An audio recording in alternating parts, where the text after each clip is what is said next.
Esse é o episódio 68 do Talks by Léo, no YouTube e no Spotify, direto do estúdio da Pod Factory aqui em São Paulo. E hoje eu recebo o diretor de eventos e turismo da cidade de São Paulo. Ele é também empresário e empreendedor social. Recebo o Thiago Lobo. Thiago, obrigado, um prazer te receber aqui hoje. Prazerzaço todo meu, Cuba. Feliz da vida. Aliás, consegui colocar na agenda. Tava desesperado para vir no podcast. Consegui, hoje deu certo. Tô felizão de estar aqui. Obrigado, Thiago. Sabe que essa é a primeira vez que eu faço um episódio de podcast cujo tema principal ele passa pelos temas políticos, né? E principalmente com alguém que está de dentro do meio político. E no seu caso, de dentro do meio político desde o berço, né? Então, a minha primeira pergunta, assim, para começar é: qual a suas primeiras memórias do ambiente político em casa e o porquê? Achei que você ia falar de outra coisa aqui, mas tá bom, vai. Não vou fugir do assunto, vamos falar de política. De fato é isso, né, cara? Eu venho com um pai que trabalhou e atuou muito tempo na gestão pública como político, mas trabalhou em bastidor. Então eu cresci vendo política na minha casa e políticos, aliás, políticos estadistas, né? Eu lembro ainda pequeno vendo, por exemplo, Fernando Henrique e Mário Covas dentro de casa. Na sala de casa. Na sala de casa. Aliás, vou te falar que hoje me dá um pouco de desespero de olhar para o que a gente tem hoje e não ver estadistas como a gente via lá na frente. Então, vi de perto e entendi já desde pequeno que a política era a melhor ferramenta de transformação social. Através da política podia mudar a vida de muita gente. Então, legal. Eu sempre gostei. Aí, contando aqui um pouquinho, acho que eu vou poder falar de como foi esse histórico e o porquê que eu cresci e desde quando eu começo a atuar na política, que vem desde o berço que eu vi, que eu comecei a ver e aprender, mas desde muito moleque eu atuo na política, que não é só a política eleitoreira, né, cara? A política, seja no nosso dia a dia, na nossa empresa, na nossa vida pessoal, e as disputas eleitorais desde colégio, né? Que eu já venho já desde movimento estudantil lá no colégio. Então, legal falar desse assunto. É um assunto que me deixa bastante contente. Não, e tem uma coisa interessante que a gente estava conversando antes de começar a gravar, né? Que a gente está gravando hoje no dia 6 de setembro, véspera do feriado de 7 de setembro, 200 anos da independência do Brasil. E hoje, no seu cargo, né, de diretor de eventos e turismo da cidade de São Paulo, você está responsável pelo evento do Dia da Independência amanhã e você vai virar essa noite, né? Já tô virando faz tempo, né? Essa é a minha função hoje, ela é muito pesada, porque a gente, e aí eu já vou falar em números, né? Pra você ter ideia, em São Paulo a gente faz em média 3 mil eventos por ano. Dá uma média de 200, 250 eventos por final de semana. Então, de fato, é uma monstruosidade. Então, não que seja mais um, mas amanhã é mais um evento, é um evento importante, bicentenário da independência.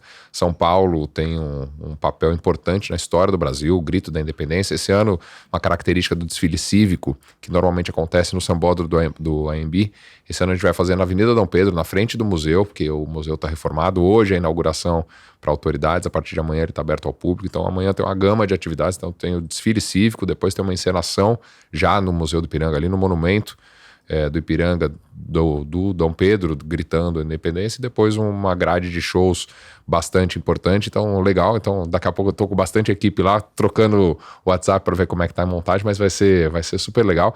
Amanhã é uma coisa legal, porque poucos momentos, e a gente falando de política, onde governo federal, governo estadual e governo municipal atuam juntos, né? Então as Forças Armadas fazem parte do desfile, então é super legal o evento acontecendo e as pessoas estão incorporadas. Esse tema do bicentenário da independência tem trazido o cidadão brasileiro para saber a nossa história, né? Uma parte importante para a gente.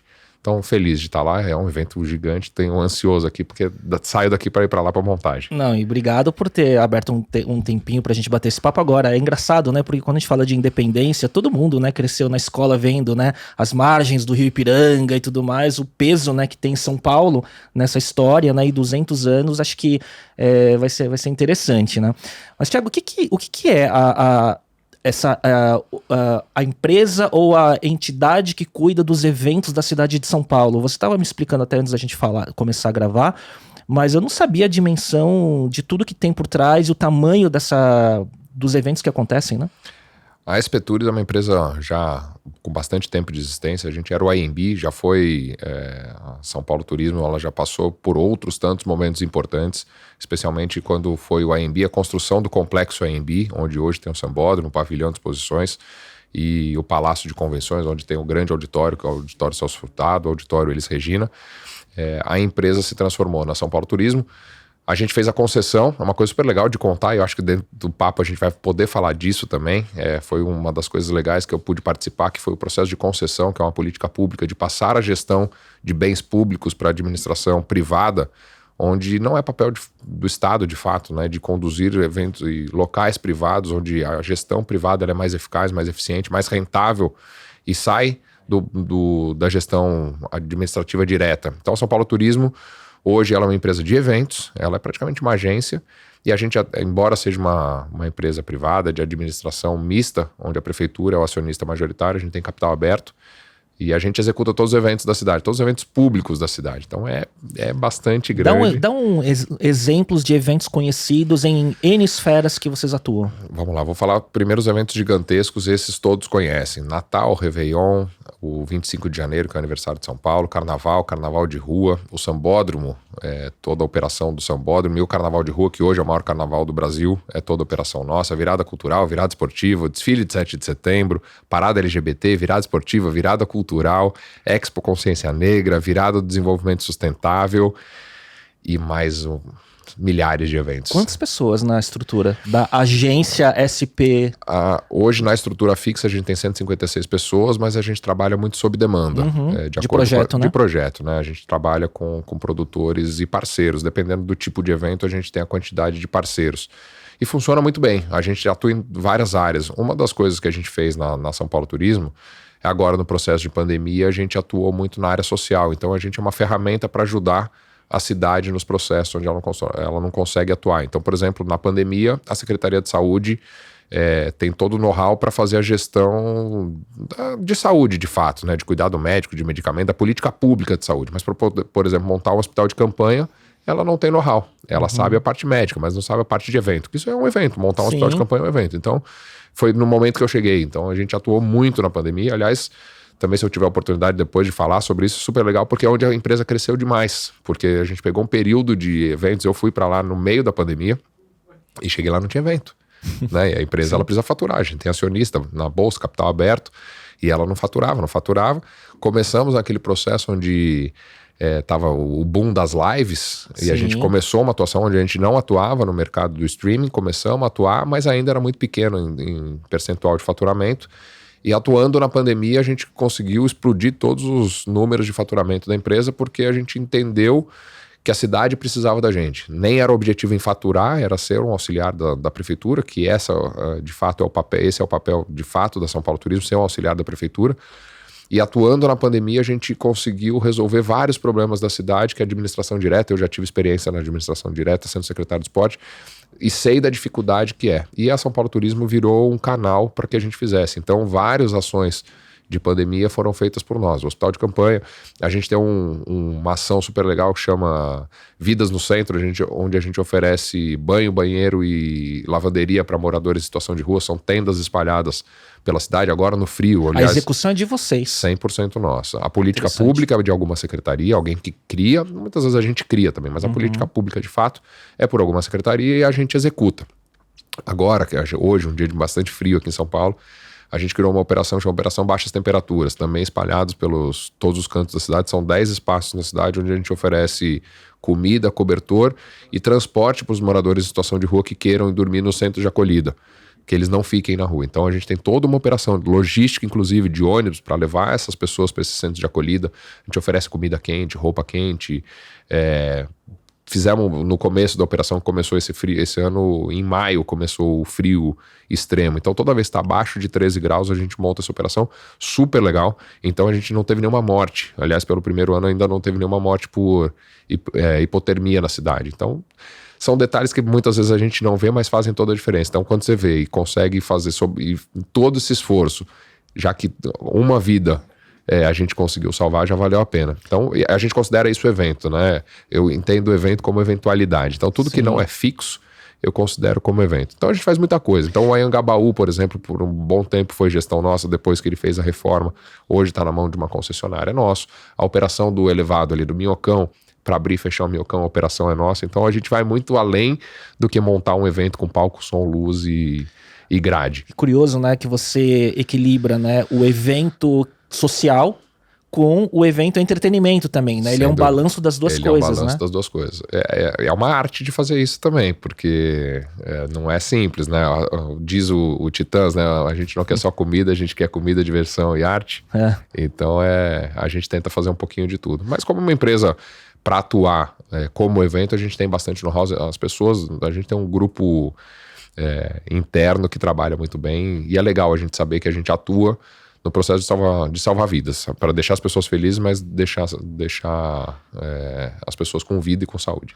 Fazendo uma de trás para frente, né? A gente está falando desse momento, amanhã tem o Dia da Independência e tudo que você está falando do seu trabalho hoje. Dá um resumo para quem não conhece, né? Como que foi essa trajetória para chegar até agora, né? Então você estudou odontologia, exerceu, né, até empreendeu, né, com clínica odontológica e tudo mais, apesar de ter esse berço político, né? Onde que foi o ponto de virada e como que foi esse desenvolvimento até chegar à diretoria hoje da São Paulo Turismo? Às vezes até eu me perco nessa guinada. Nessa cronologia. Na cronologia e em que eu sou, onde eu me posiciono nas coisas, né? Eu gosto de atuar em várias frentes. Eu sou, não sei se essa palavra cabe, mas dinâmico. Eu gosto de fazer muita coisa, minha cabeça pensa, eu fico pensando em muita coisa, eu sou muito agitado. Até para cuidar dessa quantidade de eventos tem que ser agitado, não dá tempo de ser parado. Mas eu estudei odontologia, fui me especializar em odontopediatria, não tenho tamanho, estou sentado aqui, mas para quem conhece eu bem grande, então não tenho cara de odonto. Não, quem vê acha que a gente tem quase a mesma altura aqui, né? Mas depois na foto que a gente vai tirar, eles vão ver. Mas eu vou dar uma esticada na foto depois. E aí eu fiz odontopediatria, me programei para ser dentista a vida toda, dava aula de odontopediatria, achei que ia ser isso, fui morar nos Estados Unidos, voltei, achei que ia ser só isso, montei minha clínica, seria um empreendedor da odontologia. E fui convidado para trabalhar numa secretaria de esportes por um cara que eu conhecia, amigo do meu pai à época. E a partir dali começou a minha trajetória. Essa guinada que você me perguntou foi a partir dali onde eu comecei a trabalhar sem experiência na vida pública. Fui trabalhar na secretaria de esportes, me apaixonei. Você lembra que época que era? Mais 2007. Um pouquinho antes da gente se conhecer, então. Um pouquinho antes da gente se conhecer. Eu já trabalhava muito na área social, acho que também tem a ver com esse processo da minha entrada na área pública, mas fui trabalhar com esporte e entendi que as paredes do consultório elas estavam pequenas demais quando eu vi o mundo da política e a quantidade de pessoas que eu conseguia transformar de vida.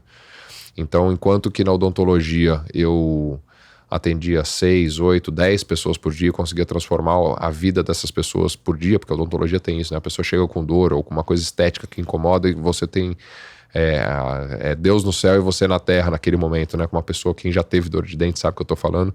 Então o paciente sai de lá olhando você, resolveu a vida. E eu entendi que ali já estava pequeno demais. A janela do meu consultório estava muito pequena para o horizonte que podia ter, porque dentro da política eu consegui ver que eu conseguia mudar a vida de muita gente. Era uma escalabilidade. Falávamos aqui atrás, antes aqui nos bastidores, em escalabilidade. E a vida pública era isso, né? Como que eu podia transformar mais vidas. E a política era essa ferramenta para eu conseguir fazer. Me especializei na área, fui fazer gestão pública e cada vez mais a odontologia foi ficando mais distante. Embora também vou falar aqui das minhas missões humanitárias, que é o que volta a fazer isso em escala, né? Que volta a fazer escala, exato. Mas a ida para essa vida pública e essa guinada veio nesse momento, onde eu comecei a trabalhar com o esporte e através do esporte transformar vidas. E aí, transformação de vida, eu falei, opa, peraí, aqui a gente tem uma ferramenta importante na mão de mudança de vida. E aí, fazendo gestão pública, estudando, passando por outras etapas e outros espaços públicos, me apaixonei e cá estou. E aí vim para cá, até num processo eu estava como secretário de esportes, vou falar bastante acho que do Bruno Covas, o saudoso Bruno Covas. Quando ele me chamou para voltar para a vida pública, eu fiquei um tempo longe, e aí ele me convidou para voltar como secretário de esportes. Eu ajudei na concessão do Pacaembu, uma das metas era fazer o Pacaembu, que é um dos legados e maiores legados que o Bruno deixa. É o processo de concessão em São Paulo, a concessão do Parque do Ibirapuera, a concessão do Pacaembu, a concessão do AMB, que eu falava que era da São Paulo Turismo, a concessão dos mercados municipais, a concessão do Vale do Anhangabaú. Então eu fiz a concessão do Pacaembu, que era uma propriedade, um ativo da Secretaria de Esportes. Fui a São Paulo Turismo no meio da pandemia, que era para ajudar na pandemia, e também ajudar na concessão do AMB. Fui e lá estou. Agora, nessa trajetória, você também teve momentos onde você se candidatou. né, em eleição, né, que foi até quando eu te conheci.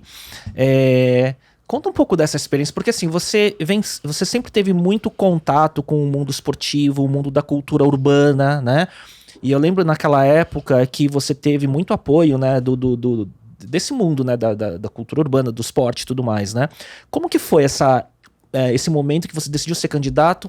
E você pensa em se candidatar ainda num futuro? Ô, Cuba, quem tá na vida pública, e eu aprendi convivendo com essas pessoas, nunca fala nunca, porque às vezes você vai, muitas vezes nem por vontade, você vai por uma necessidade ou porque você faz parte de um projeto, sim, que às vezes não necessariamente é seu. Que você encabeça, mas tem muita gente ao redor, né? Ou alguém encabeça e você tem que ir como um time. Você faz parte de um time porque você acredita no ideal e às vezes você tem que se sacrificar e faz parte da vida. Isso serve aqui também no seu mercado privado, funciona muitas vezes parecido. Hoje não tá nos meus planos. Me frustrei, foi super legal, tive várias experiências, passei por vários sentimentos sendo candidato, mas tiro de saldo positivo. Aliás, eu tenho uma característica de tentar na minha vida trazer as coisas boas, né? Entender inclusive com as decepções, com as frustrações e aprender e evoluir com o que aconteceu. Mas ainda muito garoto entendia que naquele momento que era uma área que o poder público não dialogava, que era com jovens, que era com o esporte, que era com o esporte alternativo, que era com o esporte radical, que era com essa cultura urbana que você falava, e eles precisavam ou diziam sentir-se carentes de representantes, especialmente na área pública. E eu conseguia dialogar com esses dois lados, né? Tanto com o poder público, que é onde eu atuava, e essas ações, porque era o meio que eu convivia, que eu vivia. Eu sou esportista, veio do meio cultural, do meio da gestão privada também. Então, foi meio que uma coisa seguinte, precisamos de um representante, Thiago, você está no momento certo, na hora certa, seja candidato. Nós nos conhecemos nessa época. E lembra que era num momento onde era o começo das redes sociais participando das campanhas, tinha o case do Obama era o pós-Obama. e só tinha Facebook e Twitter naquela época. Eu até fui ver cronologicamente, pesquisando pra gente conversar hoje. Isso foi 2010, né? 2010. Então, foi o ano que surgiu o Instagram. Então, e o YouTube também tinha pouco tempo, então era só Facebook e Twitter, que eram as redes grandes, né? E tinha muito isso, né? Como chegar no público jovem, no momento que já discutia muito sobre renovação política, trazer os jovens mais perto do poder público, né? E acho que veio tudo nesse movimento, né? Que hoje é meio mais óbvio, com tudo que tem acontecido, principalmente de 2014 para cá, né? Com os movimentos, né? De rua, né? Mas naquela época não era óbvio, né? Não era óbvio. Aliás, digo isso com segurança. Se naquele momento, e aliás, uma pena porque você era o cara que mostrou o primeiro case pós-Obama, e se a gente conseguisse de fato, que a gente produzia muito conteúdo naquela época e falava, só que não tinha eco, né, para poder falar em escala para essas pessoas. Então aquela pouca quantidade de gente que eu conseguia falar, eu ganhava com o meu discurso, porque de fato eu atendia muito bem. E por uma coisa muito simples, né? Por que essas pessoas me apoiavam? Porque eu fiz o caminho inverso. Ao invés de eu chegar com a solução, eu era muito... Aliás, eu sou, por característica, aberto ao diálogo. Então eu ouvia as demandas e através das demandas a gente ia construindo essa política pública junto. Só que eu não tinha recurso, era uma campanha pobre, então eu tinha que fazer no corpo a corpo. Que, aliás, é uma campanha de um jeito que eu gosto. A rede social mudou muito. Hoje a campanha lá está na rede social. Muitos idiotas na rede social. E as pessoas compram aquilo que não necessariamente é verdade. É uma pena, né? É uma pena a gente não ter o corpo a corpo. Muitas pessoas também boas estão na rede social e conseguem vender o que fazem. Mas eu não consegui me encaixar. E aí, nesse modelo, eu não sou um cara tão bom de rede social. Mas enfim, foi uma experiência, estava perguntando da experiência. Foi muito legal ter sido candidato, assim, inclusive porque as decepções te fazem crescer, né? Daquele amigo que você acha que vai comprar sua briga e não vai, daquelas pessoas que você ajudou, ou daquele segmento que você ajudou e de fato te abraçam, ou aquelas pessoas que acreditam em você porque acreditam em você. E outras tantas que você nem imagina que você já ajudou e que o seu trabalho fez e transformou a vida delas, e a pessoa te procura e fala, olha... Sou seu eleitor porque você mudou minha vida sem saber. Engraçado isso, né? Porque você vem desse berço político, mas só na prática pra sentir isso, né? Campanha é uma experiência que eu diria para a vida do empreendedor, se alguém pudesse passar e se todos pudessem passar, é muito legal. O que você ganha numa campanha dura 6 meses do seu planejamento e execução, ela é muito válida para a vida da pessoa. Mas é muito difícil. Hoje, infelizmente, o modelo eleitoral do Brasil,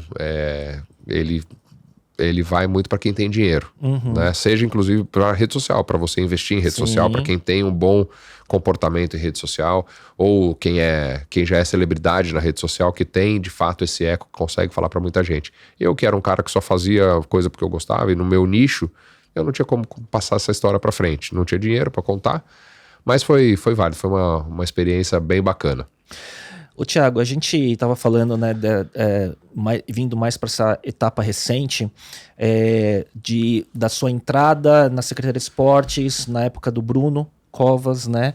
Como que foi esse período? Porque é engraçado, você falou tanta coisa que nem eu sabia, do tipo a concessão do Pacaembu e né, Parque do Ibirapuera, que começou na gestão dele e tudo mais, mas que eu acho que depois, com pandemia, muita coisa que foi começado lá não teve eco porque a pandemia sobrepôs, né? Exato. E ele era um grande gestor, muito respeitado por todo mundo, uma pena tudo que aconteceu, eu conheço a família, o Tomás, tudo mais. Como que foi? Duro, né? Perder um amigo nunca é fácil. O Bruno, muito inteligente, formado em Direito pela São Francisco, Economia na PUC, então era um cara com currículo invejável, cresceu, se eu tenho berço político, vocês imaginam o Bruno, né, que cresceu com o avô, saiu de Santos para morar com o avô no Palácio, aqui em São Paulo, e abdicou da vida pessoal praticamente para poder viver a política. Ocupou cargo, foi deputado estadual, foi deputado federal, vice-prefeito, prefeito. Mas o Bruno era muito firme nas suas posturas, né, e no que ele acreditava. Diria que São Paulo sobreviveu e passou pela pandemia graças ao pulso forte do Bruno. O Bruno teve um papel importantíssimo no resultado que São Paulo teve na eleição. E em tratamento, né? Em tratamento, o cara que abriu mão da vida, né? Ele, no meio de campanha, pegou Covid e foi morar na prefeitura. Até porque corria risco no transporte, né? Toda vez que ele saía de casa, ele com baixa imunidade, ele corria risco. Montou uma cama e o criado mudo e colocou dentro do gabinete, do lado da mesa de trabalho. Era um cara, trabalho. O que a gente, como amigo, até falava, pô, uma loucura, vai viver, né? E ele dizia o seguinte, meu compromisso com o cidadão, ele é maior do que a minha vida. E é um cara que foi até o fim, lutou até o fim. Acho que é legado, quando a gente fala legado desse compromisso, do comprometimento que ele tinha com as pessoas. São Paulo perde muito, Brasil perde muito, acho que ele poderia ser, não sei se nesse momento, mas no futuro, um desses grandes líderes para ocupar, porque era jovem, porque tinha experiência, porque era muito correto.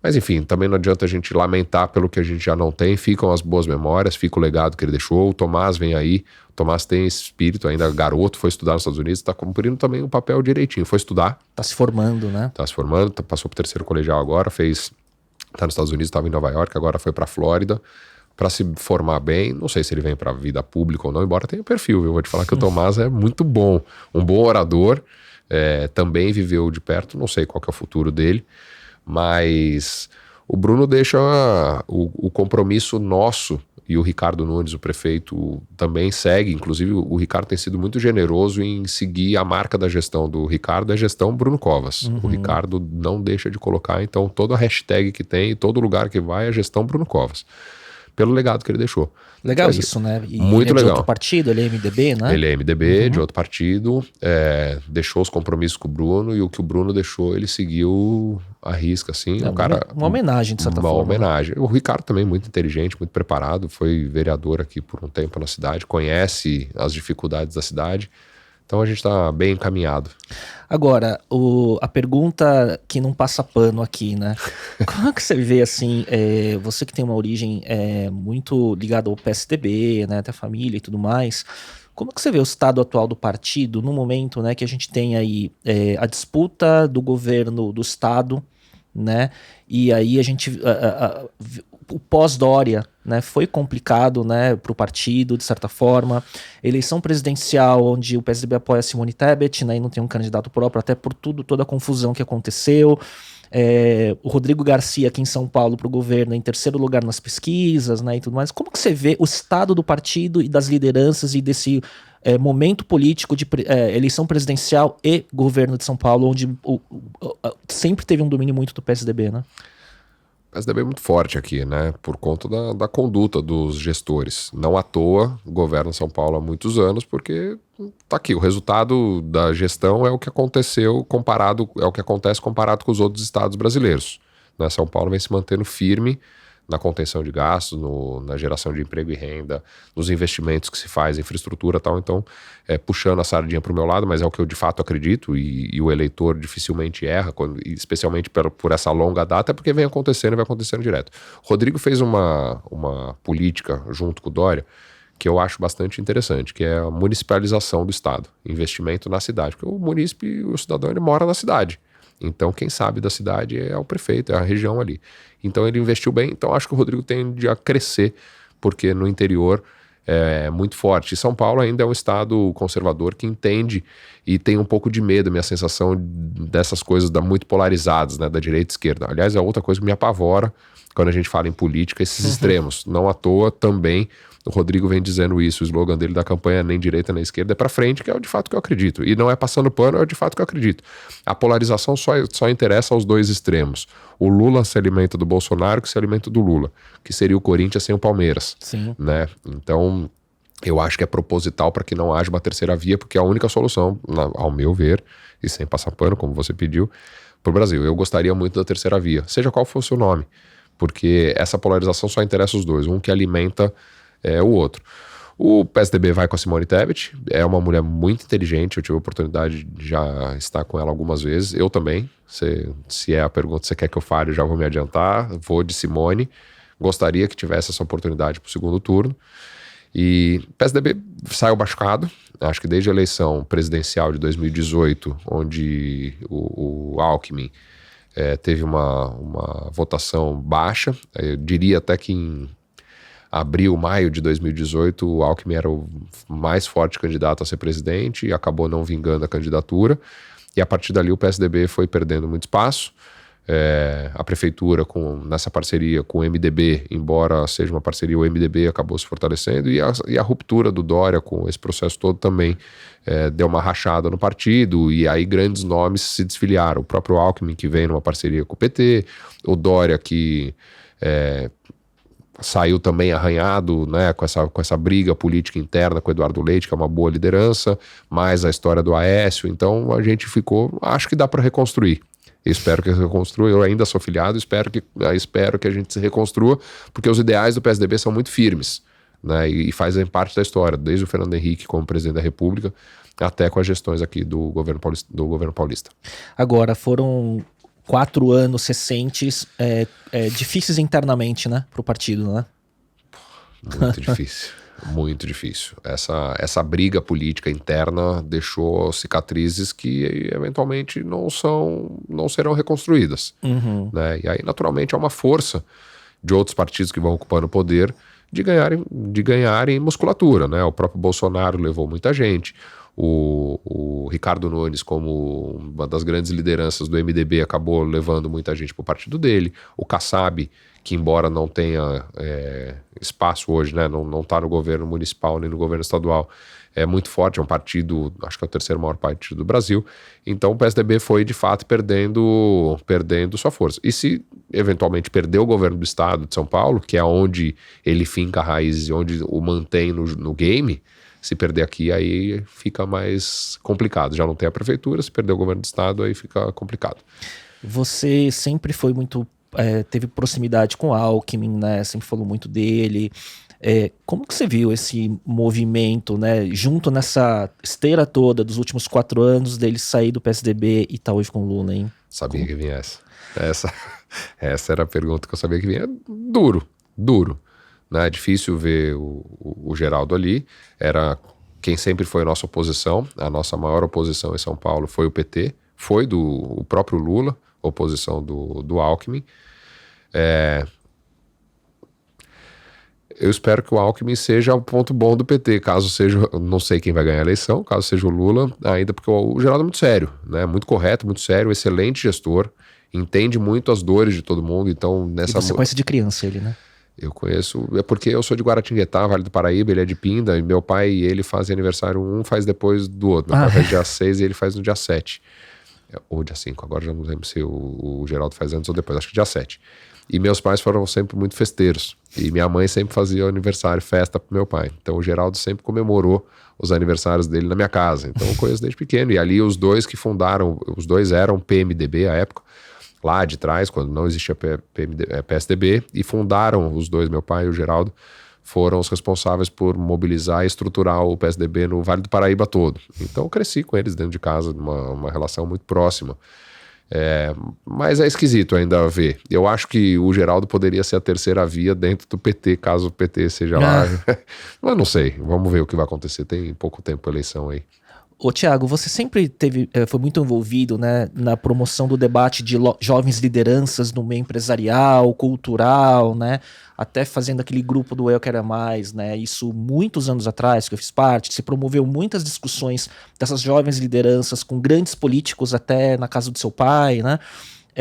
Como que você vê hoje, né, desses últimos 4 anos, né, muitos grupos jovens sendo formados para tentar uma renovação na política, mas ao mesmo tempo a gente não se fragmentou de certa forma também. Como que você vê tudo isso? E o quão envolvido você está ainda hoje com isso? Vou começar pela última pergunta. O envolvimento, eu confesso que eu dei uma brochada dessa política por conta da polarização. E tem uma outra coisa que é assim, hoje como eu estou na administração municipal, também é difícil eu ter ali porque eu tenho lado. Então seria também esquisito, né? Eu não sei se eu sou certinho demais, eu sou careta demais. Promover um debate onde eu tenho um lado e não posso até porque eu acredito, não posso, é que eu acredito no lado que eu estou. Talvez fique esquisito eu promover esse debate, porque talvez ele seja tendencioso. E eu não gostaria, talvez seja essa explicação de eu estar um pouco afastado. Mas há muitos anos, acho que 2008 ou 2009, eu criei o grupo, porque eu sempre entendi aquilo que a gente falava, de que o político deve ouvir o que as pessoas querem e não decidir por elas. E como eu tinha uma relação próxima com esses gestores, por conta da relação do meu pai, depois da minha participação na política, muita gente vinha para mim e falava, pô, Thiago, eu tenho a solução por que o governador não resolve o problema da saúde? É tão simples, é um absurdo ter gente em maca de hospital, é um absurdo, a educação tá assim, o trânsito é tão fácil de resolver. Peraí, todo mundo tem a solução, mas então vamos lá, vamos trazer esses gestores, vamos conversar com eles e entender. E foi muito legal, foi meio sem querer que a gente começou a fazer essas reuniões, levar esses gestores públicos, presidente da República, governador do estado, prefeito, secretário, deputado, vereador. E de vários partidos. De vários partidos, para poder olhar e falar o seguinte, aqui está a sociedade civil, gente que não tem cargo, que não quer contrato, que não quer nada, apenas um cidadão comum, pagador de imposto, que está aqui. O que você, gestor público, pode aprender com o gestor privado e o que o gestor privado pode entender das dores do poder público. E foi muito legal, porque a partir dali várias coisas saíram. Então eu montei o Eu Quero Mais. O Eu Quero Mais é um grupo que você fez parte, aliás faz parte ainda, embora eu esteja lá meio dormindo, mas você faz parte do grupo, que era um grupo de discussão. Então era um grupo heterogêneo, com dentista, médico, publicitário, engenheiro, tudo. E aí as reuniões começaram a ficar super legais, mas pouco efetivas. Era muito legal você sentar na minha casa e conversar com o governador, com o deputado, com o secretário. Eu lembro uma vez que o Alckmin ainda era governador e foi... Não era isso? Não, foi, não ele era foi candidato. 3 vezes. Ele era candidato. Mas ele estava como governador, acho que ele estava concorrendo à reeleição. Sim. Enfim, foram vários desses para poder debater. E aí eu comecei a perceber que ele estava um pouco efetivo. Virou um bate-papo, era muito legal, mas... E começou a polarizar, né? E começou a polarizar. Vindo nessa esteira dos últimos anos, sim, né? Sim, isso muito antes desses movimentos MBL, vem pra rua e tudo mais. E aí eu entendi o seguinte, peraí, acho que eu tenho um papel mais importante do que só bater papo. Preciso apresentar soluções para esses gestores. A oportunidade de você falar com um gestor público, alguém que tem o poder da caneta na mão, é muito válido. E aí comecei a segmentar. E aí montei um grupo de odontologia, que é a minha área de formação, montei um grupo de esporte, todos eu quero mais, né? Eu quero mais esporte, eu quero mais odontologia, eu quero mais cultura, eu quero mais empreendedorismo, eu quero mais mulher, daí virou um problema. Minha mulher falou, peraí, eu quero mais mulher, não dá, né? Então tive que mudar o nome do Eu Quero Mais Mulher, mas era o poder feminino. E a partir daí a gente começou a criar pautas específicas para aqueles determinados assuntos. Porque o governador chegava lá, você tinha um interesse de uma coisa pro governador. Ele respondia superficial, porque ele não podia se aprofundar, porque logo depois tinha uma pergunta de um dentista, de um jornalista, de um publicitário, de um engenheiro, de um arquiteto, de um economista. Montamos o grupo os grupos específicos. E aí a gente conseguiu dar resultado real. E aí eu consegui atingir o objetivo que era o que eu queria. Transformação das pessoas, as pessoas de fato mudarem e poderem ajudar na política. Porque às vezes você tem um empresário, ou você, um cara bem sucedido, com uma empresa, com um monte de funcionário, gerador de emprego, de renda, pagador de imposto, e você fala, quero ajudar. Mas como que você ajuda? Como aqui dentro do seu espaço... Você não tem o caminho... Você não tem o caminho. E a partir você não confia, às vezes, né? E a partir do Eu Quero Mais, você conseguiu dar uma solução. Então, vou dar um exemplo, vou usar um case que a gente usou. Eu Quero Mais odontologia. O grupo era da odontologia, mas não era só de dentista, era gente da odontologia. Então, empresário da odontologia, dono as marcas que atuam na odontologia, o professor, diretor de faculdade e o dentista como X. A partir dali a gente começou a produzir propostas para os candidatos a prefeito à época que levariam aquilo para suas campanhas como compromisso de campanha. Então os dentistas, quem era ligado à odontologia, criou um roteiro como proposta de governo. Uhum. O Dória ganhou a eleição e incorporou quase todas as propostas. E aquilo de fato mudou a vida das pessoas. Então aumentou o número de atendimento na rede municipal médica. Barateou o custo, porque a gente foi em várias áreas, desde de baixar a taxa de imposto para medicamento, aumentar o acesso das pessoas à saúde bucal, a levar as ONGs, né, o serviço do terceiro setor para dentro do segmento. Isso valeu para vários segmentos. O esporte aconteceu a mesma coisa. Então era o jeito que um cidadão comum podia de fato interferir na vida pública. Então hoje você pega quem participou do Eu Quero Mais e vê uma política pública da Prefeitura de São Paulo executada e fala, pô, mas isso eu que imaginei, isso eu que inventei, eu que criei, eu que coloquei fiz lá. parte, eu né? fiz parte disso. Uhum. Isso deu muito certo. Então foi quando a gente fala de legado, quando eu olho para a cidade hoje, uma das coisas que eu deixo de legado é isso. Pessoas comuns como você, Léo Cuba, e outros tantos amigos nossos, que em determinado momento, dentro da sua área de atuação, médio, grande, gigante ou pequeno empresário, conseguiu de fato contribuir para a melhoria da vida das pessoas. Então, o diálogo para mim é sempre válido, porque a gente começa a escutar de uma lente diferente do que a gente acha. E as dores não necessariamente são as que a gente imagina. Eu via assim, o quanto você se incomodava quando as discussões em grupos ficavam só nas discussões e você não entrava nas discussões e tentava trazer para o prático, e é isso que você está falando. Agora, engraçado é que tem muito projeto executado, né, que foi feito, mas que não dá mídia, né? Difícil, né? Difícil da mídia. Tem muita coisa legal que ninguém vê porque não é esse o foco, né? Mas eu tenho um pouco... fazer um meia-culpa aqui, ô Cuba. Eu sou um mau marqueteiro das minhas coisas, né? Aliás, os tucanos, os PSDBistas sempre dizem que a gente cacareja pouco. E tem muita gente que faz muito e cacareja pouco. Então até minha rede social é um pouco reflexo disso. E tem o inverso, tem gente que faz pouco e cacareja muito, né? E aí quando a gente falava de candidatura, de campanha... incomoda quando você é da vida pública e você sai candidato e não se elege, você vê alguém com conteúdo nenhum, ou corrupto, ou sem conteúdo, ou sem nenhuma capacidade, eleito porque imitou um palhaço, saiu cacarejando ali, saiu fazendo qualquer bobagem na frente da internet e ganhou like e acabou ganhando voto. Então essa é a parte frustrante de ser, porque fala assim, bom, não valeu de nada eu ter estudado, eu ter me capacitado, eu ter sido correto, nada valeu. Valeu se eu tivesse ali feito qualquer coisa que gerasse atenção e fosse engraçado, talvez eu ganharia voto. Falando do momento, de novo, né, na diretoria da São Paulo Turismo, cara, como que dá conta? Eu sei que você tem equipe e tudo mais, mas é muita demanda, né? Pelo seu tempo, pela sua atenção, WhatsApp, e-mail, tudo deve bombar, né? Como é que você coloca filtros para isso? É difícil, cara. Essa é uma conta que nunca fecha. Até porque eu tenho 2 filhos, tenho uma mulher que também me demandam bastante. Eu sou muito ligado a eles, né? Tenho uma participação muito próxima das crianças. Entendi também que é o seguinte, eu preciso ganhar em qualidade, não em quantidade, porque em quantidade de tempo, de fato, é pouquíssimo. Então tento trazê-los o máximo possível dentro da minha qualidade de tempo. Não é simples, cara, mas assim, a partir do momento que você assume o compromisso, eu já sabia que era assim. Então vamos até o fim e você vai criando. Não tenho regra, cara, vou criando de acordo com... E não foi de repente, né? É um processo que vinha, né, de aprendizado até chegar esse exato, momento, né? Mas é que minha vida é assim, a gente falava no começo, né? Nem eu sei como faço, porque daí eu me envolvo na política do clube, porque faço parte da diretoria do clube, que eu sou sócio, eu me envolvo nas questões que não tem nada a ver, eu quero mais que me ocupa, hoje menos, mas me ocupa tempo, odontologia, minhas missões humanitárias que eu faço como dentista, vou encaixando no tempo, na verdade, mas também é o que me dá prazer, é o que me dá tesão, o que me faz levantar da cama todo dia, é essa coisa agitada de querer fazer. Como encaixar? Não sei. Se eu te contar o que eu faço, você vai falar, não cabe no dia. Mas a gente vai se virando de algum jeito, estamos aqui.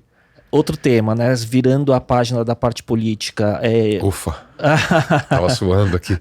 Agora vai para a parte mais fácil, né? A parte como empresário... Vou até relaxar aqui. Tira a blusa. A parte como empresário, empreendedor, então você já teve clínica, você já teve agência, né? Não a São Paulo Turismo. Então como que tá essa sua atuação como empresário, empreendedor, né? E também você tem o lado do empreendedorismo social, né? Que você sempre fala que te alimenta muito e que e traz de volta o lado da odontologia, né? Então, qual o espaço disso hoje no seu tempo?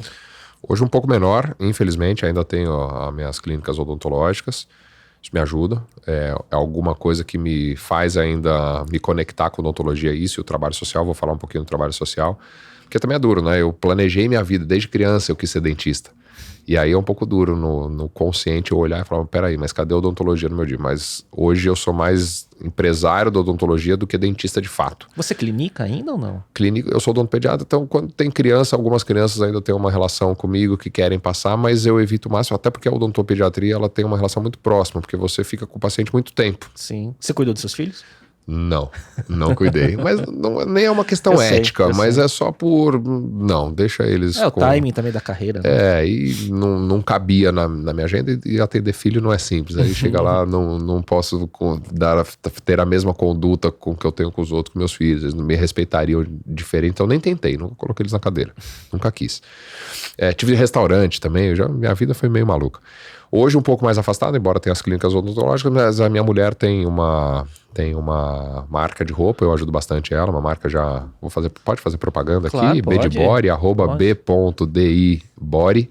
Vai super bem, tem acho que 10 anos a empresa, então vai super bem. A gente já vai falar da família já, depois que você falar de você. Então deixa pra lá, mas ajudo ela um pouquinho, ela tá lançando o livro dela também, ajudo um pouco ela nessa história. Tem uma agência que eu ajudo ainda a fazer consultoria, isso é uma área que eu atuei em várias pontas, então tem algumas empresas e alguns clientes que já vêm de longa data, que eu ajudo posicionamento, marketing, atuação, então atuo um pouco, mas pelo compromisso que eu tenho lá na SP Tours, que me toma bastante tempo, eu fico pouco. Fui professor também de gestão pública, então em algum horário eu vou, quando vai encaixando. Agora não consigo mais dar aula, porque grande parte do meu tempo eu passo na São Paulo Turismo, é uma coisa que não tem hora, né? Porque o evento, tem o evento, mas tem a montagem, tem desmontagem, tem programação, planejamento, venda, tem tudo. E a parte de ações sociais, como é que foi isso? Cuba, esse é onde você mexe comigo, cara. É onde me dá prazer de fato. Você foi para várias missões por aí pelo mundo. Eu, na verdade, a minha vida e a entrada na política tem a ver com o que eu estava contando do consultório, né, cara? Que é a minha relação com o social. Meu olhar para as pessoas é um pouco diferente, assim, a dor do outro me incomoda demais. E sempre me incomodou, desde pequeno me incomodou demais. Já na faculdade eu montei um projeto para atender comunidade carente. Na faculdade a gente não trabalha porque a gente atende de fato o paciente e é o paciente que você não cobra, né, enquanto você está se formando. Mas ainda era pouco, montei com a ajuda da faculdade, a gente montou uma van odontológica onde a gente atende nas periferias. E a partir dali comecei a fazer trabalho social. Apareceu uma oportunidade de um colega que fez faculdade comigo, ele foi convidado para ir para a África, num projeto grande, chama Missão África. Eu fui junto, montamos uma ONG que chama Por um Sorriso, e cravamos ali um território em Moçambique muito grande. Então, idas a Moçambique, transformação de vida de fato. Mas quando você faz missão humanitária, e aí a humanitária não é nem missão social, você acaba sendo muito mais transformado do que você transforma. A realidade é muito diferente, né? Inclusive na educação que eu passo para os filhos, como é que meus filhos enxergam. Então é muito mais do que só atender dente. Eu ainda brinco que eu não cuido de dente, eu cuido de gente, né? O dente é um detalhe daquele todo ali. E aí quando você vai para país como Moçambique, na área que eu vou, que é de extrema miséria, e eu não tô falando de pobreza, eu tô falando de extrema miséria, onde as pessoas morrem de fome de fato, onde não tem saneamento básico, onde não tem comida, onde não tem estrutura nenhuma, é uma realidade muito diferente. Porque no Brasil, hoje a gente tem 30 milhões de pessoas na linha da pobreza, mas que elas têm oportunidade ainda de comer, porque o Brasil tem uma sorte de ter terra fértil, de ter água. Então onde tem água tem comida, seja no rio, seja no mar. E lá é uma região que não tem o que fazer, né? Então é muito transformado. E isso é o que de fato me alimenta. Eu gostaria, se um dia eu tiver muito dinheiro e puder abrir mão de necessariamente sentar no escritório e trabalhar todo dia para ter faturamento, que eu tenho 2 filhos para criar, eu adoraria viver nas minhas missões humanitárias. O que também não é simples, porque ela custa caro, é um autofinanciamento, te demanda tempo. Eu que trabalho no lugar, eu preciso tirar férias para ir, mas daí quando eu tiro férias para ir, meus filhos também me cobram, porque quando eles tiram férias eu já não tô no dia a dia em casa. Quando chega nas férias deles eu também não tô. Então também é uma balança difícil de equilibrar. Então, fora o que eu faço na África, eu tenho alguns lugares que eu atendo aqui no Brasil, mas também cacarejo um pouco, não gosto de falar porque tenho medo de soar como algo político, eleitoreiro ou qualquer coisa assim. Então, faço muita coisa aqui em São Paulo, na capital, mas não conto, porque senão parece que não, cara, eu tô transformando isso em voto. Então eu prefiro contar o que eu faço fora do limite do município, porque daí é o seguinte, para ninguém dizer o seguinte, já tá fazendo... Não é voto. Não é voto, não quero o voto dessa pessoa. A não ser que você queira se candidatar em outro continente, que não deve ser o caso, que né? não deve ser o caso. Mas é curioso isso, porque, e de fato, não tô aqui levantando a bola também, mas é só entrar na sua rede social e ver o que você publica, né? Você fala muito pouco sobre isso, né? Aliás, sempre falo pouco, né? É o que você tem falado muito sobre pouco cacarejar, né? Aí você começou a falar sobre família, né? E isso é o que a gente vê. O que eu vejo você hoje nas redes sociais é você trabalhando nos principais eventos da cidade de São Paulo, né? Então, hiper conectado com todo mundo, né? E por isso que eu acho assim, você deve ser um para-raio de todo mundo querer falar, né? Eu gosto e eu falo, meu. Às vezes pra me controlar que eu falo. Eu tô morrendo de medo se eu não tô falando demais aqui. E teve 2 pessoas que passaram aqui no podcast que te conhecem e tiveram parte de eventos que você fez, que você estava presente prestigiando. A Ana Paula Graziano teve aqui, que fez o Arnold Sports, né? A Renata Spalletti também teve aqui. Mas a outra coisa, fora essa parte do trabalho, que não é uma autopromoção que você faça, mas você tem muito família, né? Então, a Leca, sua esposa, seus filhos, né? E quando a gente se conheceu, sua filha era pequenininha ainda, então isso, sei lá, 14 anos atrás, algo do tipo, né?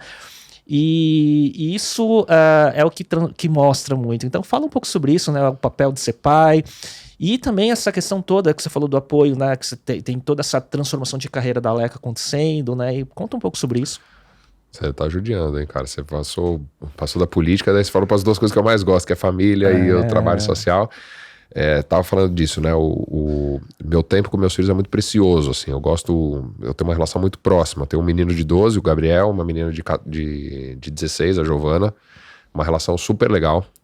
Difícil. E ela é da tua altura quase já, né? Eu vi numa foto lá no seu Instagram. Espero que ela não fique da minha altura, que eu meço 1,96 m. Ela tá com 1,81 m. Espero que ela tenha parado de crescer. 1,81 m é muito alto. Mas é muito legal, porque minha filha tá na fase da adolescência e ela puxou a mim e puxou a mãe, que ela é a promoter. Então, da turma. Então tá sempre junto de gente, cheio de gente do lado e tal. E agora tá na fase de sair. Então muitas vezes eu saio com ela.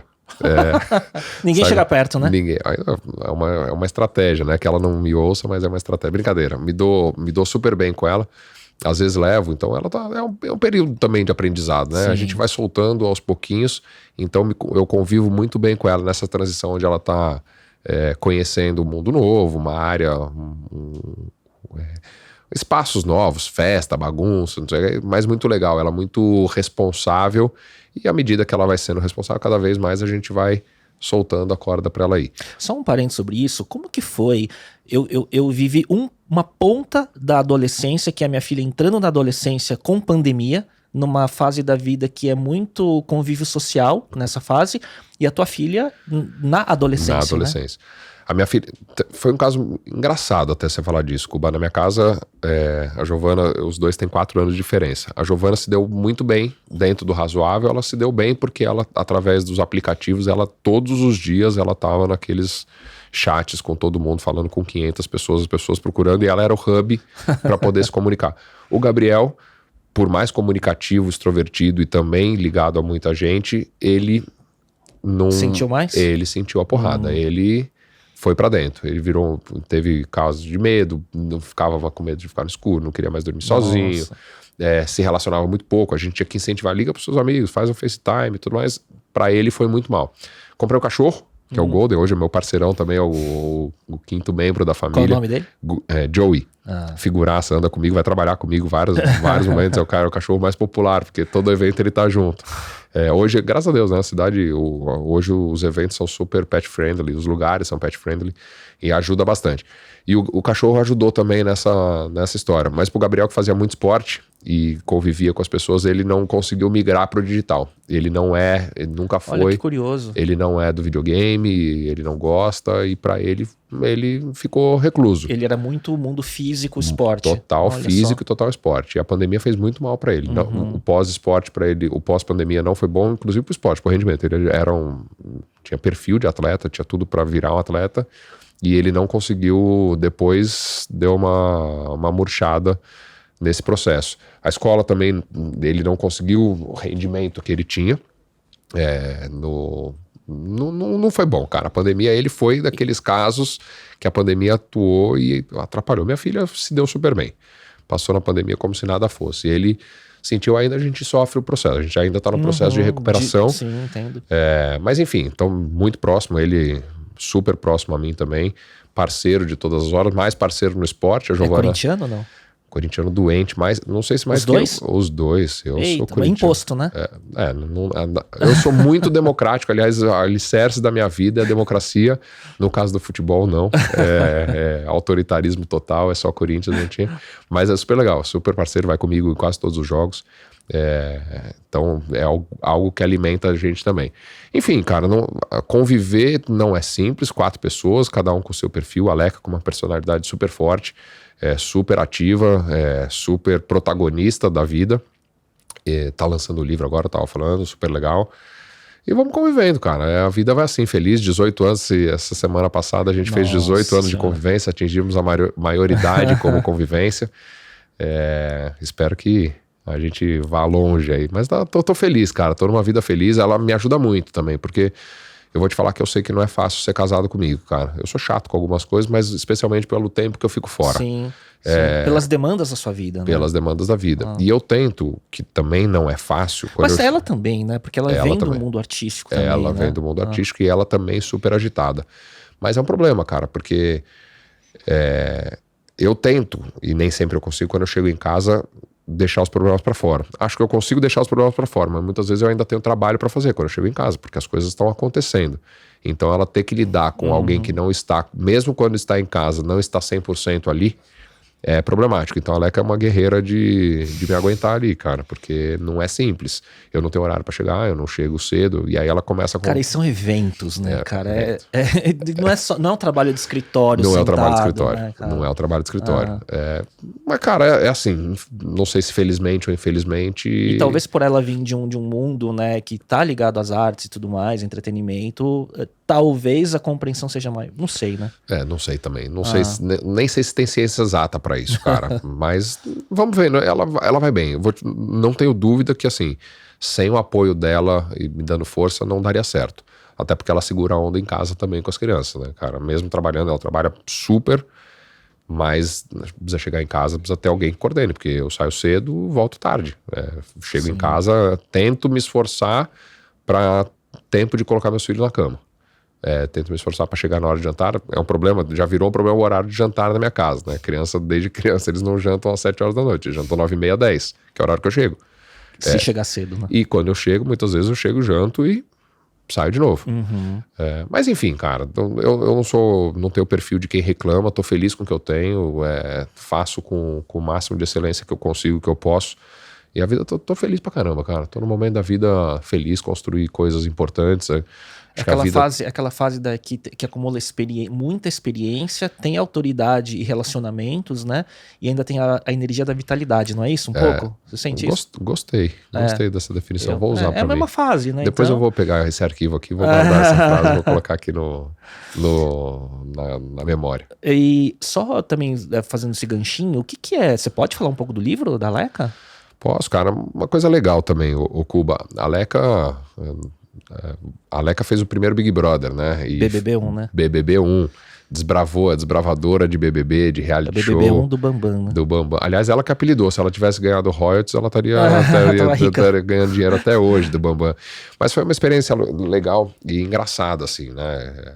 E a história dela passa pela minha história como casal, naturalmente. Eu conheci a Leca, ela tava no auge, né? Comecei a sair com ela quando ela tava no auge.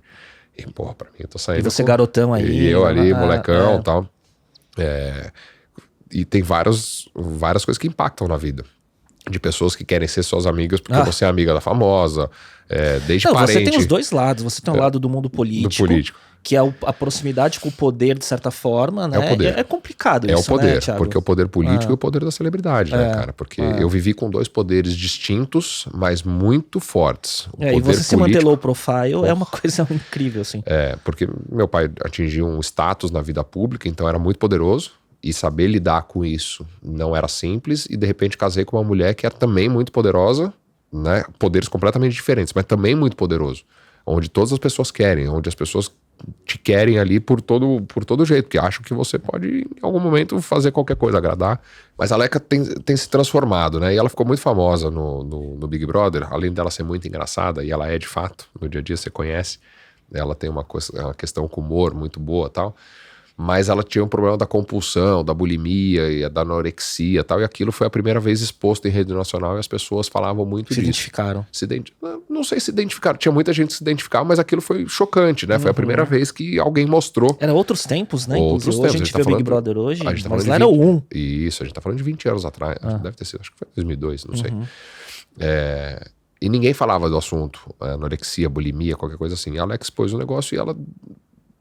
Talvez, eu nem sei se na época ela sabia que era uma doença, se ela entendia como uma doença, não sei como é que era.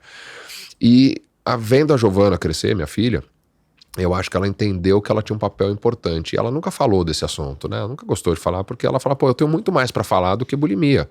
A Leca é formada, a Leca estudou em Nova York, a Leca é empresária, a Leca tinha uma vida pregressa ao BBB, fora, né? Porque as pessoas acham que a pessoa nasce no BBB, né? As pessoas até hoje.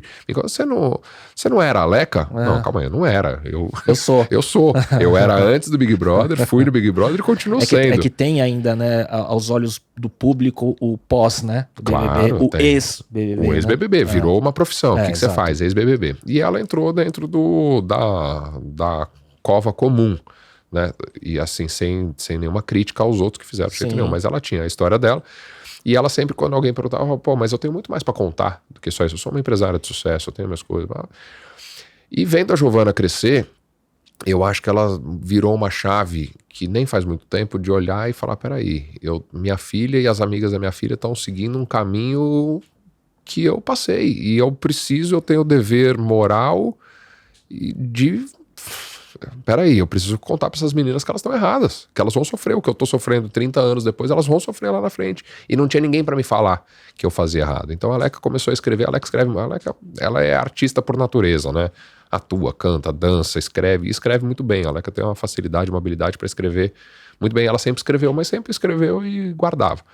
E ela estava escrevendo um livro de crônicas, de causos e tal, e ela começou a contar e escrever de experiências dela, como ela enxergava aquilo. E de um determinado momento ela falou, acho que eu vou transformar isso num livro. Falando de compulsão, falando do ego, falando de como se enxergar, da própria anorexia, da bulimia, dos complexos que vêm com isso, do feminismo, o quanto que ela, ligada ao corpo, fazer Big Brother, o quanto que impactava, o quanto impactou situações da vida dela, de assédio. E aí ela resolveu colocar no papel, cara, e aí algumas empresas grandes até já viram e querem transformar isso num produto, teatro, filme, porque é muito livro. Legal, cara. Só que é muito louco, o que eu vou te falar, porque... assim, a marca de roupa dela, ela não se intitula, ninguém sabe que é da Leca. Ela vende no mercado. É verdade, né? E eu nem sei se é isso, nem sei se eu tô falando, depois ela vai brigar comigo. Mas eu acho que ela tem medo de das pessoas olharem e falar, mas a sua roupa é boa, mas é da menina que é ex-BBB. Entendo. Então acho que ela Foi não... um teste intencional de não querer associar... Eu não sei se é intencional, nem sei Tá. se é intencional ou se não é, mas é porque as pessoas associam a ex-BBB. Não, minha roupa é boa, independente de quem fez. Eu quero que venda independente de mim, independente de quem seja. Ela tem um carimbo, ela não quer ser acarimbada com a ex-BBB. Embora agora o ex-BBB virou grife, né? Os últimos viraram grife. A Leca era grife. É que o programa se reinventou. Virou outra coisa. Mas o livro fala um pouco disso. Então ela agora está se posicionando de fato como alguém que escreve. As pessoas pedem para ela escrever. Ela já foi convidada para escrever colunas, tal, porque ela escreve de fato muito bem. E o livro eu acho que tem um compromisso também social. E aí fico feliz, porque a maturidade dela, e ela vestia um personagem, e eu vivi essa vida dela, personagem Leca, e eu brinco com ela que quando eu comecei a sair com ela, eu saí porque eu sabia que era Leca, e eu queria sair com a Leca, do Big Brother, com a personagem. Aí comecei a sair com ela, falei, cara, mas peraí, essa Alessandra é legal, cara. Essa Alessandra é muito mais legal do que a Leca. A Alessandra com quem eu me apaixonei. O personagem era divertido, era legal, era com quem eu também... Era a primeira imagem. Era a primeira imagem, também com quem eu queria sair na foto e tudo mais. Mas, puta, na hora do vamos ver, eu falava, pô, essa mulher tem valores, ela tem princípios, ela tem uma inteligência que o programa não mostrou, e ela é muito mais do que isso. E aí agora acho que o livro tem um pouco desse compromisso de mostrar para as pessoas o que ela sofreu e como outras pessoas não precisam passar por isso. Então ela tá num caminho legal, me deixa feliz o caminho que ela tá seguindo. Ó, toda essa declaração que você fez, que se eu fizer um corte e a gente mandar pra ela, você tá bem na fita por mais de 18 anos, hein? Manda lá, porque eu tô fazendo uma analogia com o Big Brother, eu tô no paredão, viu? Com o tanto que eu fico fora de casa, eu tô no paredão, então é bom que eu ganho, sei lá, como é que é? O líder, ganho o poder do anjo, sei lá, que ganha imunidade. Ô, Thiago, indo aqui pra uma curiosidade minha, né? Quais esportes você pratica? Eu sempre te vi, pô, você é grande pra caramba, você é atlético e tudo mais, só que eu nunca vi, cara, assim, já vi você, sei lá, num campo de futebol, uma coisa ou outra, mas eu nunca vi sua rotina de treino. Pra mim isso sempre foi um mistério, né? Que você é grande pra caramba, você deve puxar ferro e tudo mais. Como que é a sua rotina de esportes? Cara, eu vivi no esporte também. Minha vida vai muito paralela com o esporte. Cresci dentro do Clube Paineiros, hoje estava falando para você que eu faço parte da diretoria lá, mas cresci fazendo todas as atividades, que me ajudou muito na minha formação mesmo, como cidadão. E por isso que também na política eu entendi o esporte como transformação social, porque eu vivi isso. Não transformação social, mas o esporte me ajudou na vida profissional, como empreendedor, determinação, disciplina, né? Trabalho em grupo, respeito. O esporte tem valores que, se a gente fizer analogia para a vida, ajuda muito, especialmente para quem é empreendedor. Quando a gente pega a trilha do empreendedor, você é um empreendedor nato, um empreendedor referência, Cuba. Quando a gente fala de trilha, e essa é uma palavra comum para o empreendedor, a trilha, se a gente respeitar o que o esporte ensina para a gente, a chance de sucesso é super grande. E eu cresci fazendo esporte, então eu faço, modéstia à parte, eu faço tudo mais ou menos bem, porque eu cresci fazendo atividade. Então eu fiz natação, fiz polo aquático, fiz judô, fiz atletismo, eu fiz os esportes de luta, fiz esporte de água, fiz esporte de bola, fiz esporte de areia e fiz esporte de mar. Então eu faço um pouquinho de tudo. Faço hoje musculação, até porque eu operei a coluna, tive um problema de uma hérnia de disco, até pela minha altura. É insuportável. Isso me ferrou muito. Pela minha altura, pela minha profissão, a ergonomia do dentista é muito ruim. Não, e você tá de pé também muito tempo, às vezes sentando em lugares com a ergonomia ruim. Né? E quem é muito alto como eu tem uma tendência à curvatura, porque todas as pessoas são mais baixas, então você tende a se curvar. Mais uma herança genética, mais falta de um treino específico. Tive a cirurgia da coluna. Então hoje eu faço musculação, muito menos do que eu gostaria, faço 1, 2 vezes por semana. Jogo bola ainda, sou goleiro, pouca gente sabe, mas quase fui profissional. É mesmo? Corinthians? Cara, eu sou tão corintiano, cara, que eu vou contar isso. Mas eu jogava bola e o Palmeiras me chamou pra jogar. Puts. E eu não quis ir. E quando eu fui, depois entrei na faculdade, minha faculdade era integral. Odontologia era integral naquela época. E é o momento que eu tinha que tomar a decisão do que fazer. Eu tinha sido convidado para jogar bola nos Estados Unidos, fazer uma universidade lá. E aí me chamaram para ficar aqui e eu falei, bom, vou treinar. Só que o treino era de dia. E aí eu não podia, então eu tive que abrir mão. Não sei se foi uma decisão acertada, talvez se eu tivesse sido goleiro, estaria hoje milionário, né? Com os salários que se ganham hoje, assustador, né? Como o mercado do futebol paga. Mas enfim, brincadeiras à parte, optei para estudar e usei o futebol como recreação. Jogo bola hoje, tem um time que eu montei. Mas você joga no gol ainda? Jogo no gol. Mais recreativo hoje, né? Mas foi muito legal, cara. Pelo futebol eu tive bolsa de estudo no colégio, embora eu tivesse condição, mas tive bolsa de estudo no colégio, tive bolsa de estudo na faculdade por conta do esporte, por conta do futebol. E montei um time, faz 24 anos, tem um time chamado Projeto Tóquio, super legal, que é um time de amigos. E qual frequência vocês jogam? Ainda jogam com frequência? Ainda joga, mas um time muito legal, cara. Na verdade, amador, mas um time de amigos, competitivo, um time forte, competitivo. Jogamos hoje campeonatos importantes, cheio de ex-profissional. Rodamos o mundo, já rodei o mundo jogando bola com esse time. Que legal. Que virou um time de amigo, né, cara? Que você joga bola, junta com as famílias, as mulheres são amigas, os filhos, alguns já são amigos também. Então, o esporte tem papel importante. Mas você perguntou de rotina, faço um pouco de musculação e no tempo livre, cara, eu faço algumas outras atividades. Jogo bola quando dá, ando de wake, pego onda, ando de skate quando consigo, luta já não consigo mais por causa da hérnia, né? O jiu-jitsu é muito ruim para poder praticar. Gosto muito dos esportes de areia, o famoso beach tênis agora.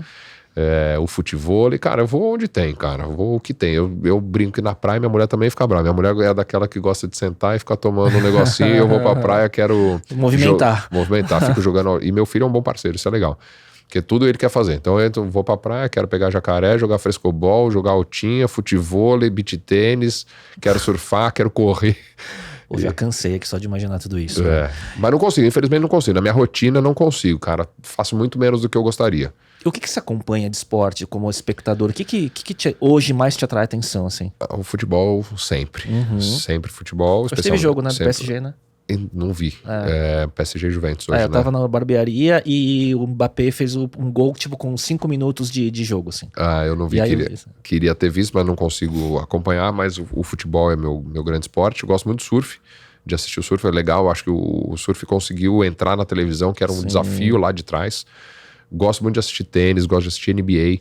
Cara, eu gosto de esporte. Na verdade, minha casa. De luta também, né? De luta, gosto muito. Fui um dos responsáveis por trazer o UFC pra São Paulo. Aquele primeiro? O primeiro. Que teve pro Brasil, na verdade. Que teve Bisping e Belfort. Lembra em São Paulo, quando teve no Ibirapuera o primeiro? Esse foi há muito tempo atrás.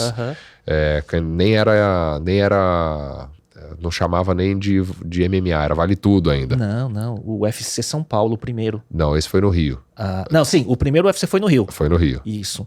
Eu ajudei a trazer, mas São Paulo não tem... Foi do Aldo, né? Foi o do... Acho. Não, foi do Anderson.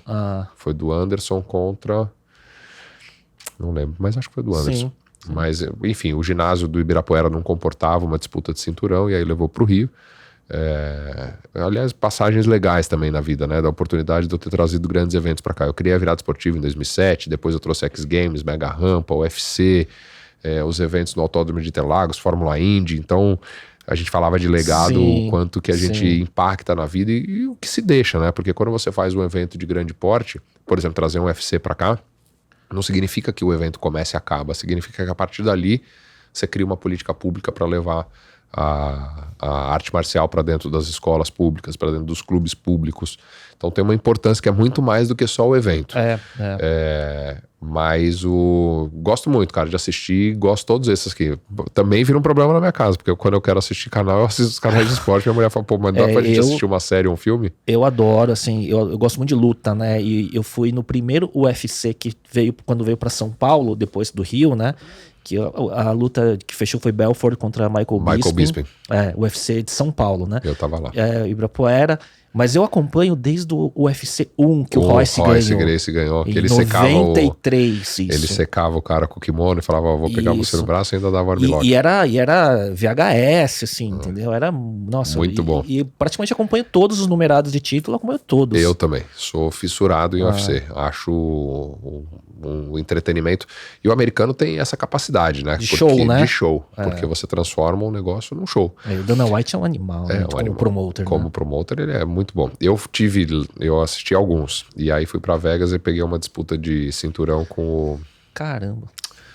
Agora me fugiu o nome. O grandão que tinha uma cruz tatuada no peito. Um alemão que era peso Brock Lesnar. O Brock Lesnar com o outro que eu esqueci. Tomou um pau. Sim. O Brock Lesnar tomou um chute no no baço aqui, apagou. Apagou não, né? Caiu.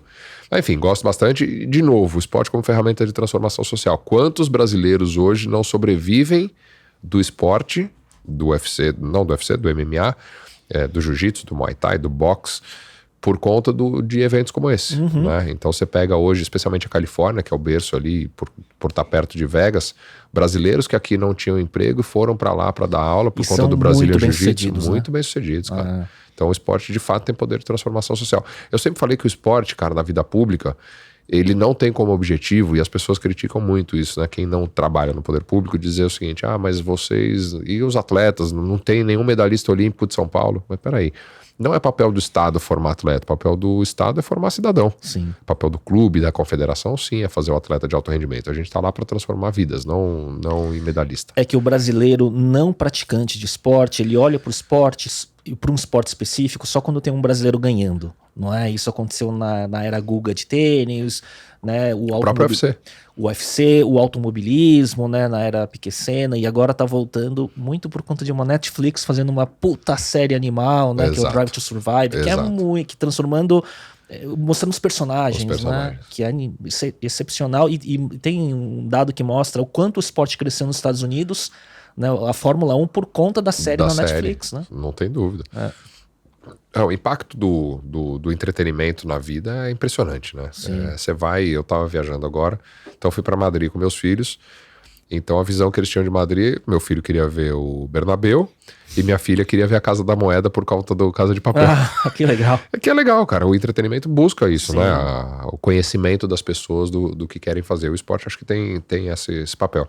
O pano de fundo da minha TV sempre é algum canal com esporte. Eu gosto muito de música. E coloquei, aliás, como regra na minha casa, quando nesse pouco tempo que eu tenho com meus filhos, com minha mulher, a gente ouve música porque daí não prende atenção na televisão, porque você liga a TV com o canal, as pessoas se vão para lá. Então eu ligo a TV, sempre numa imagem, algo que você não precisa escutar, então normalmente é esporte, e uma música. Porque aí dá para conversar, porque senão sempre foge a atenção para lá. Então o pano de fundo é sempre um canal off, por exemplo, que passa a atividade. Maravilhoso, é né? Muito legal. Inspirador. Thiago, eu vou para uma reta final aqui. Eu sempre faço um bate-bola, não sei se você... Vamos ver se vai vir de primeira. Tá bom. Vamos ver se vem, né? Se não vier, gente... Então, assim, primeiro, um hábito que te ajuda no dia a dia. Pensar no que eu vou fazer e em quem eu posso mudar. A vida de quem eu posso mudar. É muito louco, cara, porque meu foco do dia é transformar a vida de alguém. É quase meu mantra. Olhar pra alguém e falar o que eu posso fazer hoje pra melhorar a vida de alguém. Pra servir, né? Cara, posso falar, muito sincero, você perguntou de bate-pronto. Zero da boca pra fora. É minha realidade. Olhar e falar qual é a minha missão. Minha missão é... Não sei em quem, né, no que as pessoas que estão assistindo acreditam, mas eu acho que minha missão é vir para ajudar as pessoas, cara. Eu tenho essa capacidade e é o que eu gostaria de fazer, se eu tivesse a oportunidade. Então minha missão é essa. Hábito é o que eu posso fazer para a vida de alguém. Muito bom. Um livro que você recomenda? Porra, aí tá fácil, né? Louca Eu, da Leca. Tá saindo daqui meio de outubro, segunda quinzena de outubro. Um mês aí pra frente. Um podcast, filme ou série que você gostaria de recomendar? Que entretenimento tá mais vivo na sua cabeça que você gostaria de recomendar? Podcast. Esse aqui. Aliás, e é verdade mesmo, Cuba. Você é um cara que eu admiro bastante de longa data. Eu lembro quando ninguém falava em rede social e você veio pra mim num dia a gente tomando um café na Rua Mauri. Exatamente. Na Rua Mauri, e você falava do Casey Obama e eu falei, o que esse cara tá falando? Que loucura. E olhar pra trás é alguém que é visionário. É a coisa que você é na sua vida de fato. Então não é puxar sardinha, é real de fato. E eu não sou um cara muito de podcast, não. Sou pouco cliente desse mercado, mas de você eu sou um admirador, então recomendo o seu. De série, cara, tem uma série bem legal que fala dessa coisa de família que chama This Is Us. Nossa, minha esposa fica chorando. Ela falou, você tem que assistir comigo. Eu falei, cara, eu vou chorar. Mas é muito legal, cara, porque fala de família. Pra quem é família, e você é muito parecido comigo, de valores de família, então eu recomendo muito. É super legal. Porque fala, inclusive, dos problemas das famílias, né? É muito real, né? É muito real, cara. E ali você começa a se espelhar e você olha e fala, puta, cada hora você olha e fala, tem um pouquinho de quem? E nessa série especial tem um dos filhos que é um filho adotado, mas ele vai pra área porque ele tem dinheiro e tal, então ele vai pra vida pública porque ele quer mudar a vida das pessoas. E você se identificou? Me identifico muito com isso. O pai que é muito presente na vida dos filhos. Então é bem legal. Então eu recomendo demais. E também a Leca vai ficar feliz de falar, porque ela adora essa série. Você assistiu vocês, mas com sua filha também junto? Minha filha assiste também. É mesmo? Mas cara, eu tenho um problema. Como eu trabalho demais, eu chego muito cansado em casa. Então a Leca briga comigo porque eu quero dormir. Ela quer assistir filme, na hora que ela liga, na hora que tá passando o trailer, já fui. E ela tem dificuldade, ela tem insônia e eu não. Então é um problema. Você acorda cedo? Eu acordo cedo, cara. Tem dia que eu levo as crianças, 2 dias na semana eu levo as crianças da escola, eu já fico e treino, faço um treino de manhã de goleiro às vezes, e os outros dias não tanto, mas eu durmo muito tarde, cara. Então o tempo que eu tenho em casa, depois que eles dormiram, é o tempo de... É o tempo útil, é pouco, né? É pouco, a hora que eu ligo a TV já foi, cara. Fica meio frustrante, eu não consegui, ela fica meio brava comigo. Essa pergunta é um pouco mais difícil, mas um aplicativo do celular não óbvio que você usa com frequência. Tem algum aplicativo que não seja WhatsApp, rede social, que você usa muito? Tem um que eu gosto bastante, cara, chama Vivino. É o de vinho. Sim.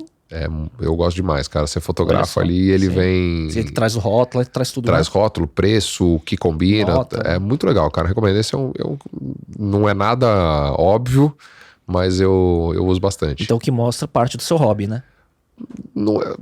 Eu não sei se é hobby, cara. Eu até não sou muito de beber, pra falar a verdade, mas aí eu gosto. Às vezes eu gosto. Não é muito, mas é um que eu uso bastante. Quando eu vou tomar um vinho, eu gosto de usar.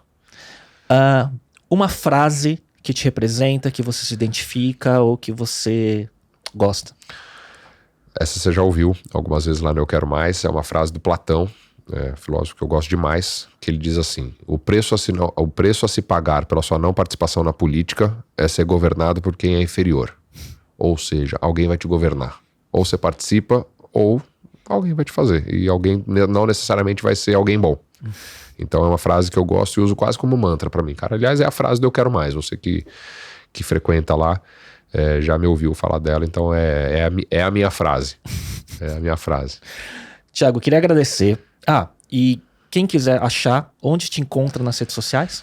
Você precisa me ajudar, viu, Luco? Você como agência a me posicionar no Instagram. Eu falo pouco, cara, mas tô no Instagram, que é @tilobo com TH, @THIlobo. Tem o Facebook, mas eu acho que eu não entro no meu Facebook tem anos. Ninguém entra. Não mais, né? O LinkedIn é Thiago, nem sei como é que é o Instagram, deve ser Thiago Lobo, sei lá. Sim. Com TH, mas também deve estar defasado lá, deve ter meu trabalho de 3, 4 anos atrás. Mas tá Instagram, lá, cargo, futuro goleiro do Palmeiras. Nunca. Tá um pouco desatualizado lá. Esse não, esse não. Se bem que eu vou te falar, o Palmeiras tá jogando tão bem tá difícil, que não seria um problema, porque daí não toma gol, né, cara? O time do Palmeiras tá redondinho. Tá difícil, no meu caso sou São Paulino, no seu caso Corinthians, tá difícil, viu? Tá difícil. Hoje tem jogo, né? Daqui a pouco eles têm jogo, vamos torcer contra, eu e você vamos torcer contra. Mas aí não tô, cara, nesses outros aplicativos não tô. TikTok. Não tá dançando no TikTok? Não tô. Às vezes minha filha me chama pra passar vergonha no TikTok dela e vou lá no Snapchat, TikTok e esses outros aí. Mas por enquanto o Instagram mesmo, @tilobo. Legal. E o que você queria deixar, assim, o que você gostaria de deixar de mensagem pra galera que tá acompanhando essa fase aí que a gente vai para um fim do ano, né, de eleições, né? O que você recomendaria num momento onde está todo mundo tão polarizado e tudo mais? O que você falaria? Bom, tem uma coisa, acho que para os presidentes, aliás, não só para presidente, né, para quem está em cargo eletivo, e eu vejo a polarização, as pessoas falam, os 2 candidatos hoje que estão na frente, eles falam muito para o seu próprio público, eles miram o discurso para o seu próprio público. E a mim incomoda uma coisa importante. Quando o cara se elege, ele não é eleito para governar só para aquele público. Ele governa para todo mundo, inclusive para quem não votou nele. Sim. Se eu pudesse entrar na mente desses 2 candidatos e dissesse o seguinte: olha, ok vocês fazerem campanha para eles, mas você governa para todo mundo. Gostando ou não, o cidadão é igual. Isso é o que mais me incomoda na vida pública. Então quem for votar com consciência, entender quem é o seu candidato. A gente está falando dos candidatos aos cargos majoritários, né? Governador, presidente e senador. Mas o deputado, eu que fui candidato a deputado, vai atrás do cara, vai saber o que é, não vai pegar o santinho no dia da eleição, nem só pegar a indicação do amigo, vai atrás, pergunta. É muito ruim quando você pergunta e a grande maioria, quem você votou há 4 anos atrás, as pessoas não sabem. Ou votaram porque alguém indicou, legal, tem indicação. São os cargos que fariam a maior diferença. Fazem a diferença. Que a Câmara Federal, especialmente a Câmara Federal, né? Porque muitas vezes quem faz o contraponto do presidente é a Câmara.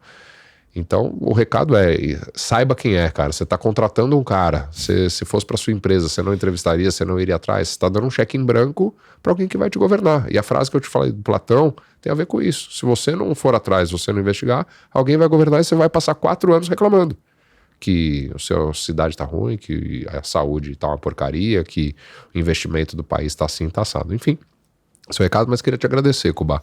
Que, cara, super feliz, super impressionado com o estúdio, vocês estão de parabéns.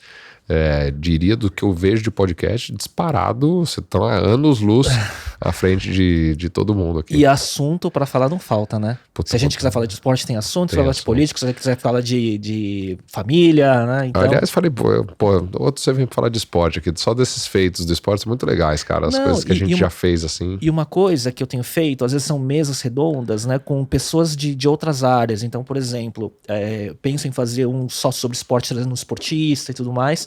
A gente pode fazer um episódio como esse mais pra frente. Puta, muito legal. Fiquei felizão, aqui um pouco nervoso no começo. Que é isso. Mas você me deixou bem tranquilo. Cuba, além de um grande empreendedor, aliás, a gente não falou de Sebrae, de empreendedorismo, né, cara, que você faz com louvor. E eu acho que o empreendedorismo é uma das saídas do Brasil. Sim, sem dúvida nenhuma. Incentivar o microempreendedor, formalizar esses caras, porque eu tive uma oportunidade no Sebrae e entender que esse cara precisa de formação e precisa de um mínimo de apoio. Eu lembro quando a gente lançou o microcrédito a juros zero. Isso transforma a vida da Dona Maria, do seu João, que estão na periferia, que não sabem nada, que não entenderam, faz o bolo, que ele é pintor, que ele é eletricista. E quando você dá um microcrédito para o cara comprar uma ferramenta, para ele comprar uma máquina, para a senhora comprar um fogão, uma panela, a partir dali ele começa a sobreviver sem depender do governo, sem depender do assistencialismo, e aí ele pode mudar em quem ele vota, porque ele olha e fala, pô, mas eu não preciso do dinheiro que vem fácil. Vota no projeto. Eu voto no projeto. Não, e é curioso, né? Porque você vê de um lado um discurso na campanha, nos debates, muito voltado ao assistencialismo, né? As verbas assistenciais que estão sendo aumentadas e tudo mais. E por outro lado, quando você dá esse exemplo do Sebrae, o microcrédito para capacitação, que aí transforma, né? Transforma você não mesmo. deixa mais dependente do Isso. governo. Né? É a tal frase, né? Eu não dou o peixe, eu ensino a pescar. Sem dúvida. Acho que essa é a grande transformação do Brasil. Thiago, muito obrigado. Boa madrugada montando o evento de 7 de setembro. Vou ligar a TV, vou ver como é que tá né? Vou ver esse desfile de amanhã. Pode ir lá. Pela internet. E outra coisa legal também. Então, tô falando de 7 de setembro agora, mas esse final de semana tem um evento importante, São Paulo Ironman. Uma das maiores marcas do esporte. Sim. Aliás, tem uma curiosidade que eu fiquei sabendo essa semana do Ironman. O Ironman é a segunda marca mais tatuada no mundo. É mesmo? Só perde pra Harley Davidson. Nossa senhora. Que louco, né? É uma marca muito importante. Pro esporte é uma marca muito importante. Eu trouxe... Isso porque é um nicho. É muito nichado. Mas quem faz, porque o Ironman tem uma questão também psicológica, é muito legal. E eu trouxe em 2019, eu tava como secretário de esportes, e agora vamos fazer essa edição. Vai participar? Não dá pra mim, cara. Essa eu vou ficar só assistindo. Mas é super legal, porque sai o pessoal nada na raia da USP, pedala na Marginal inteira, Pinheiros, né? E depois corre dentro da USP. Vai ser sábado? Domingo? Então vai estar interditado muito parte alguns trechos. Né? Mas pouca coisa. A gente... Vai transmitir TV, alguma coisa? A Band vai fazer boletins. A gente colocou em contato, trouxe a Band pra fazer, não transmissão, é um evento longo, né? Então pra ocupar a grade é ruim, mas ela vai dar... vai cobrir, vai fazer depois os spots, mas vai ser bem legal. De novo, geração de emprego e renda, turismo pra cidade, porque vem muita gente, o cara do Ironman, ele é um cara de alta renda, então ele traz gente pra Quantos cada... atletas devem competir? São 1.600, 1.900. E o Ironman, em média, leva 4 a 5 pessoas por atleta. Então você tem geração de emprego, você traz o turismo pra cidade, e fora que colocar São Paulo de novo. São Paulo tem que entrar e tem que ser... protagonista né, nesses grandes eventos esportivos. A gente tem trazido agora na São Paulo Turismo o The Town, que é o evento do Medina, que é o tipo Rock in Rio aqui de São Paulo, o Lollapalooza, o Primavera Sound, que é o evento de música de Barcelona. Enfim, São Paulo tem que ser vanguarda, não tem jeito. A gente é grande, a gente tem que atuar como tal. Não dá para ficar passivo esperando o tempo passar. Muito bom, Thiago. Queria agradecer de novo. Tenho certeza que todo mundo aprendeu muita coisa, ouviu muita opinião, muita informação. A gente volta na próxima semana e até mais.